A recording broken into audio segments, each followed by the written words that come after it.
عامر شعبی نے مسروق سے اور انہوں نے حضرت عائشہ رضی اللہ عنہا سے روایت کی، انہوں نے کہا رسول اللہ صلی اللہ علیہ وسلم کثرت سے یہ فرمایا کرتے تھے، میں اللہ کی پاکیزگی بیان کرتا ہوں،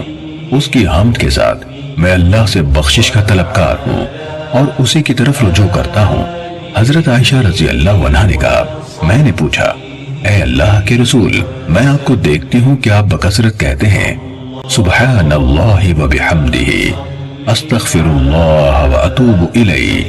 عائشہ رضی اللہ عنہا نے کہا تو آپ صلی اللہ علیہ وسلم نے فرمایا، میرے رب نے مجھے خبر دی ہے کہ میں جلدی ہی اپنی امت میں ایک نشانی دیکھوں گا، اور جب میں اس کو دیکھ لوں تو بکثرت کہوں سبحان اللہ و بحمدہ،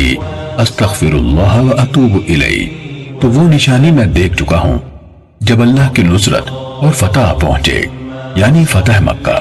اور آپ لوگوں کو اللہ کے دین میں جوق در جوق داخل ہوتے دیکھ لیں تو اپنے پروردگار کی حمد کے ساتھ اس کی پاکیزگی بیان کریں اور اس سے بخشش طلب کریں، بلا شبہ وہ توبہ قبول فرمانے والا ہے۔